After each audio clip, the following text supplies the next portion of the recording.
O entrevistado de hoje do Na Real na TV é Gilberto Duarte, que é presidente da Associação Brasileira das Entidades de Crédito Imobiliário e Poupança, a ABCIP, e diretor do Santander. Gilberto, obrigado pela sua presença nesse nosso programa. Eu que agradeço o convite, Márcio. Gilberto, a gente vê que o mercado imobiliário como um todo está vivendo um momento muito difícil, né? Mas eu perguntaria a você, para a gente situar essa entrevista, porque o mercado imobiliário é um dos primeiros a dar mais maus e bons sinais, não é isso? Então, eu perguntaria o seguinte: qual o impacto real hoje dessa recessão, que alguns chamam de depressão, no mercado imobiliário como um todo? Aluguel, empréstimos, vendas e tudo mais. Márcio, assim como todos os demais setores da economia, a recessão toca o segmento imobiliário. Então, o segmento imobiliário depende de atividade econômica, de otimismo, de dinheiro mais barato para que ele seja mais pujante. Coisas que hoje a gente não tem. Quer dizer, hoje o consumidor está muito mais receoso, está muito mais contido na decisão de tomar uma dívida de longo prazo e, portanto, isso impacta particularmente o nosso segmento. A tradução disso na prática é que o ritmo de venda das incorporadoras está menor, a gente tem um maior número de distratos, muitas delas estão endividadas porque tinham expectativa de vendas e de crescimento que acabou não se materializando e, obviamente, estão sofrendo para se ajustar durante esse período. Gilberto, na questão deste ano, como é que você vê? Você está descrevendo o momento, mas vamos pensar o desenrolar do ano. Como é que você vê o mercado este ano ainda como um todo? Eu acho que esse ano, Zé Márcio, o mercado vai se comportar muito parecido com o segundo semestre de 2015. A gente iniciou o ano de 2015 ainda com euforia, com ritmo de vendas muito alto, e no segundo semestre caiu bastante. Só para dar uma ideia de números, a gente chegava a emprestar 8 bilhões por mês, e no segundo semestre a gente caiu para números próximos entre 4 e 4,5 bilhões por mês, que é o que a gente acredita que vai acontecer esse ano. Na média, a tradução disso significa que o mercado de 2016 deve ser 20% menor que o mercado de 2015. Então, para pegar um lado da questão, pelo que se vê no balanço de algumas empresas e pelo que se vê por aí, há um grande estoque de imóveis prontos. Você acha que esse estoque pode ser pelo menos desovado esse ano, ou com essa questão, com essa queda brutal nos financiamentos, nos empréstimos, ainda vai sobrar coisa para 2016? Eu acho que o único fator não é apenas o empréstimo. De fato, eu acho que o impacto maior do nosso mercado está ligado mais à confiança do consumidor. A decisão de você se endividar por valores muito grandes, os imóveis hoje são valores substanciais, por longo prazo. Então, eu acho que esse não será o principal caminho. No entanto, os estoques não devem baixar ao longo de 2016. Várias incorporadoras têm estoque para mais de um ano. Elas têm estoque para 2, 3 anos de venda. Então, a nossa expectativa é que, na verdade, essa regularização dos estoques demore um período um pouco maior, alguma coisa entre 2 a 3 anos, para que a gente volte a patamares normais. Você diria que o problema é falta de tomador de empréstimo só, quer dizer, recursos disponíveis embora esteja, por exemplo, havendo uma queda muito grande, mas muito grande mesmo, da poupança, que é um dos financiadores dos... Eu acho que é uma combinação, quer dizer, o mercado está num momento que está encontrando vários impactos simultâneos. Uma que eu comentei agora é a questão da própria confiança do consumidor.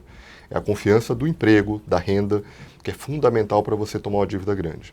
Mas não é só isso. Obviamente, os bancos, num ambiente econômico muito mais a risco, muito mais agressivo, também estão mais contidos. Então, desde o ano passado, por exemplo, os bancos estão exigindo entradas maiores, quer dizer, maior comprometimento de entrada dos consumidores. Isso seleciona o consumidor. Os preços subiram, porque o mercado, como você está falando, já não depende só de poupança, também está usando o LCI como fonte de funding, é um dinheiro mais caro. Isso também está se traduzindo em preços. Então, quando você combina um consumidor mais cauteloso com um dinheiro que está mais escasso e mais caro, a gente tem um mercado menor. Agora, mesmo com essa tendência, haveria alguma possibilidade, eu pergunto até se a EBCIP está trabalhando nisso juntamente com o governo, com os bancos, etc., de você conseguir fórmulas de baratear esse dinheiro, que está hoje, como você diz, muito caro? Pelo menos para o o crédito imobiliário? Mas você não tem muita mágica para baratear o custo do dinheiro, né? Hoje, o mercado imobiliário, basicamente, ele opera em cima da poupança. A poupança é um dinheiro subsidiado pelos poupadores que aceitam, em função da segurança do produto, uma remuneração menor, e esse dinheiro mais barato dá condições e funding para o nosso mercado. A grande questão para a gente é que, ao longo de 2015, o dinheiro da poupança acabou. Quando você olha o mercado como um todo o dinheiro da poupança está emprestado. E toda e qualquer outra alternativa, não tem nenhum papel mágico que não vá seguir as regras de mercado. Porque o investidor vai sempre olhar como alternativo o que ele tem no mercado. Então, qualquer papel que a gente vai oferecer tem que ser, pelo menos, tão competitivo quanto um título público que hoje está pagando bastante.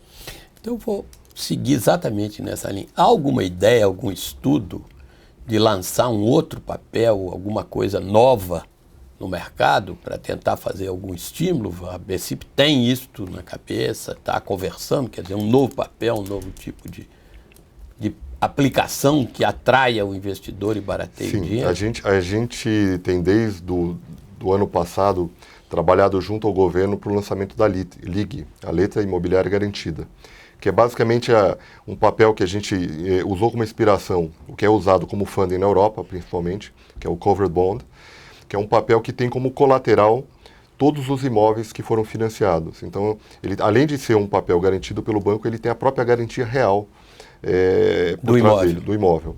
E a nossa expectativa é que esse papel, apesar dele também ser um papel que vai captar dinheiro no mercado, que por ter um grau de segurança maior, a gente consiga ter um grau de competitividade melhor. E em que pé está isso? Isso está dependente da regulamentação do Banco Central. A gente tem discutido isso com eles, obviamente eles não deram nenhum prazo para a gente, mas a gente tem expectativa que no futuro próximo a gente consiga ter essa regulamentação. Para você, o que é futuro próximo? Futuro próximo, os próximos 6 meses. 6 meses, ótimo.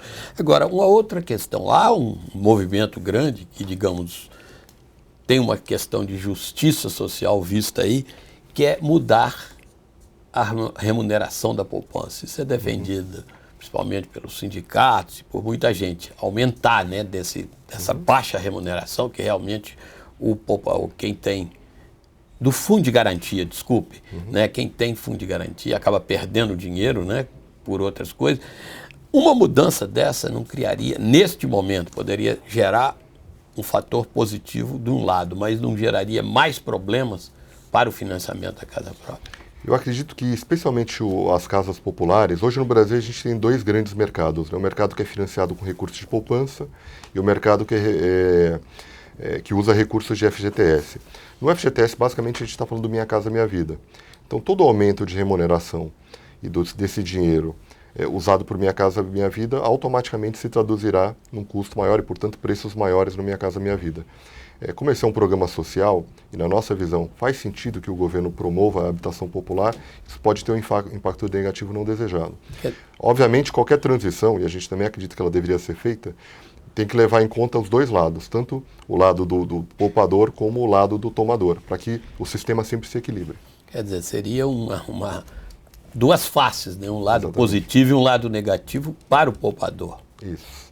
Hoje, o FGTS ele tem uma remuneração bem abaixo do que é o mercado, portanto, ele está subsidiando a habitação popular. Constitucionalmente, essa é a função do FGTS. O FGTS está lá para fazer habitação popular, infraestrutura, saneamento, e ele tem esse subsídio por conta disso. Sair desse contexto, realmente é aí que o recurso fica estranho. Aí só um esclarecimento, quer dizer, o dinheiro do FGTS só para habitação popular, saneamento, ou ele financia também imóveis, digamos, mais caros? Só habitação e financiamento e imóveis populares hoje. Mas então... Popular estou de Minha Casa Minha Vida. Minha Casa Minha Vida, tá certo. Então vamos voltar à linha, o seguinte, como é que você está vendo? Você já descreveu 2016, que a descrição que quase todo mundo, qualquer setor está fazendo, com raríssima exceção, que eu ainda estou procurando o que vai descrever diferente disso. Né?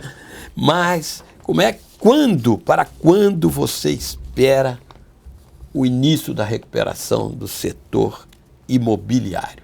Parece que 2017 também, você falou que tem empresas aí, incorporadoras, que têm estoque para 2, 3 anos. Para quando você espera esse início de recuperação, um sinal positivo?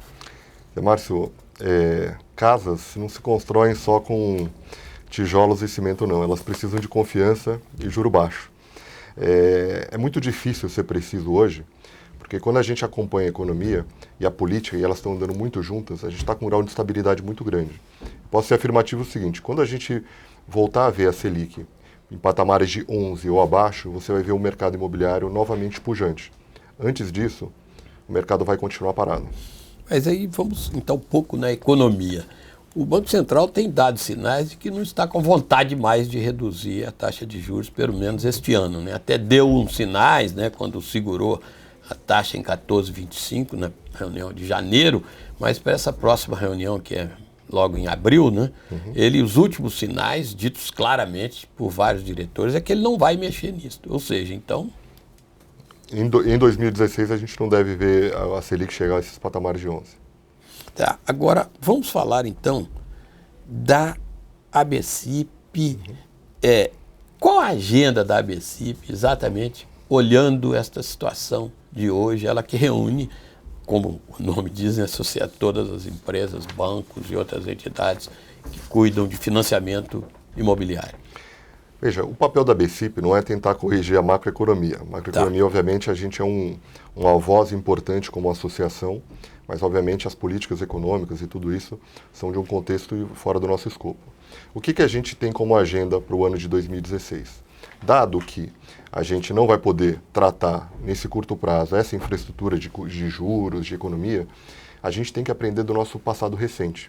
O passado recente do mercado imobiliário teve, entre 2007 e 2012, um grande boom, que gerou a onda de compra de terreno, depois a onda de lançamentos, depois a onda de vendas e, por fim, a onda de estouros de custos, que a gente viveu aí próximo de 2011 e 2012. E a partir de 12 e 13, quando o mercado começou a traduzir os maiores custos em preços, aí sim um mercado que teve vendas menores. A gente tem muita coisa para aprender sobre isso e trazer para preparar a infraestrutura para o mercado daqui para frente.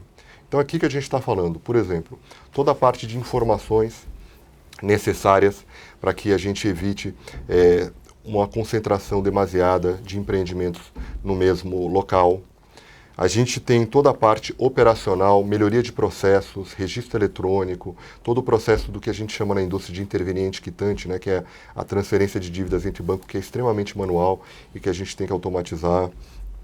Todos os processos de acesso e uso do FGTS, que ainda são demasiadamente burocráticos e atrasam o acesso do cliente, e portanto a compra, e portanto o repasse e a entrada de caixa nas incorporadoras.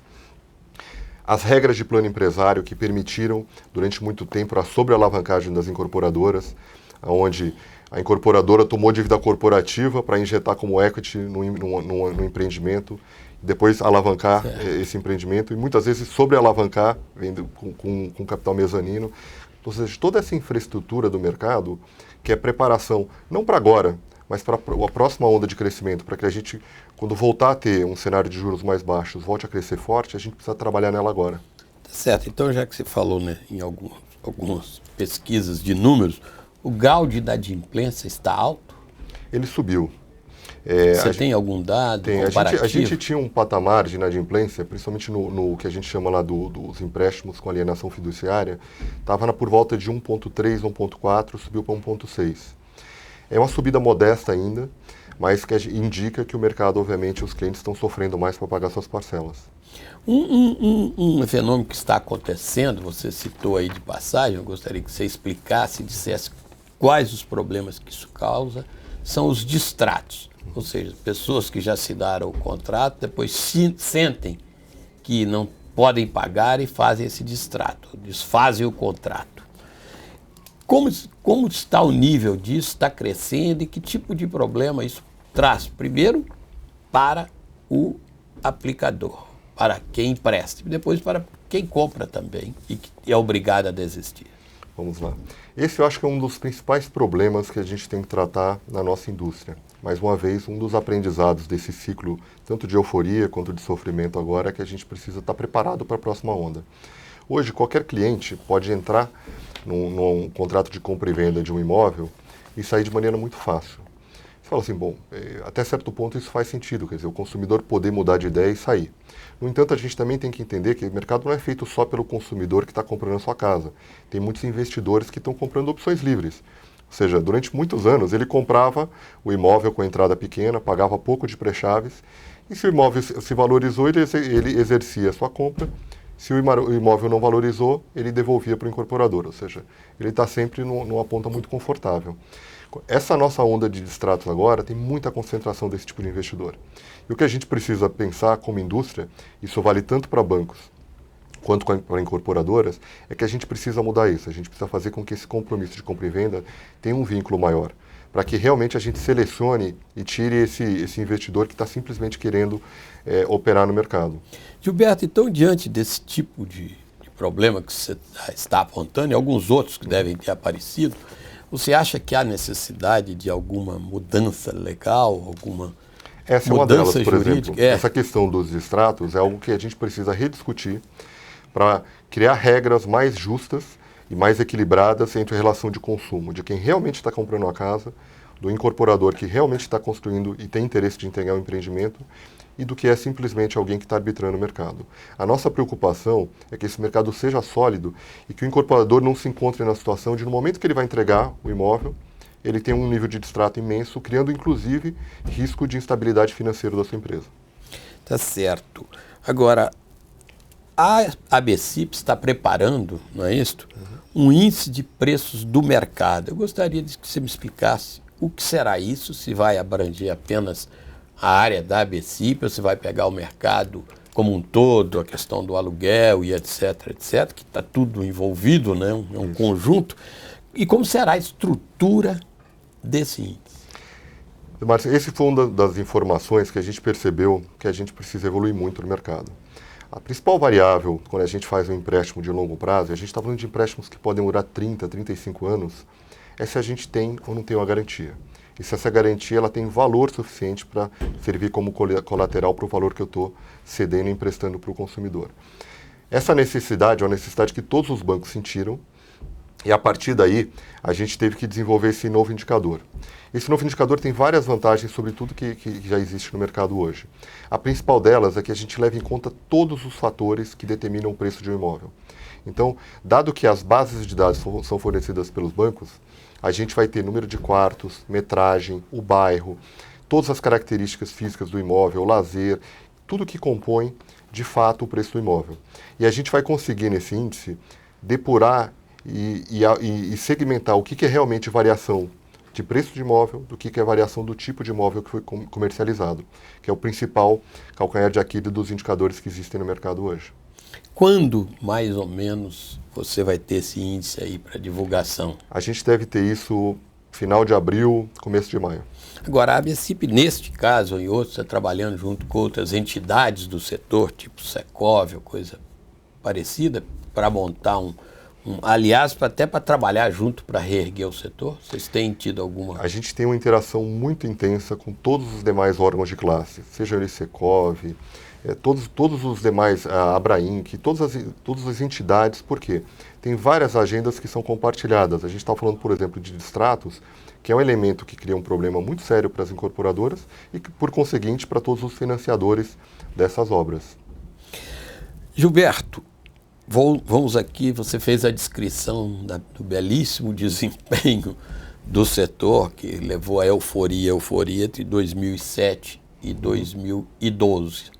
2012, pelo que eu entendo, né, começaram os primeiros sinais de que a onda estava mudando. Aliás, também eram sinais de que a onda estava mudando totalmente na economia brasileira, de um modo geral, e que nem sempre foram percebidos, né? A pergunta primeiro é o seguinte: a ABCIP já estava com essa situação na cabeça nesta época ou não? 2012, início de 2013, a ABCIP já tinha alguma preparação, alguma ideia de que a gente ia chegar nessa situação de hoje? Não, veja, a gente tinha a perspectiva... Você não era presidente da ABCIP, mas você sempre participou da vida. Eu era vice-presidente da ABCIP já. Nós tínhamos uma visão de que sim, o mercado ia passar por um ajuste, mas o impacto macroeconômico que a gente está vivendo hoje, somado a essa crise política, está muito além do que qualquer discussão que a gente tinha tido na época. E o que você diria esse impacto macroeconômico especificamente sobre o setor? Quais foram os pontos que influenciaram diretamente o problema do setor? Eu acho que o principal, por exemplo, é quando a gente olha para o consumidor, que é onde tudo começa. O consumidor é que puxa a cadeia comprando seu imóvel, comprando sua casa, comprando seu apartamento. Esse consumidor, que antes estaria disposto a tomar um financiamento de longo prazo, você imagina que ele vai comprometer a renda dele, 20%, 30% da renda dele por 30 anos. É uma decisão importante. Tipicamente é a principal compra que alguém vai fazer na vida.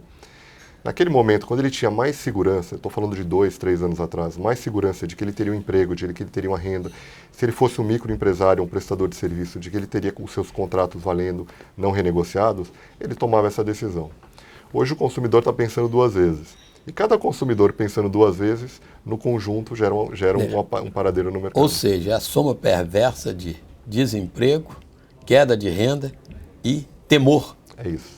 Né? Falta de confiança. E o nosso setor, em particular, precisa dessas três coisas muito bem. Mas, bem, você está falando de falta de confiança, nós estamos falando do consumidor em relação ao consumo. De um modo geral, especificamente aí.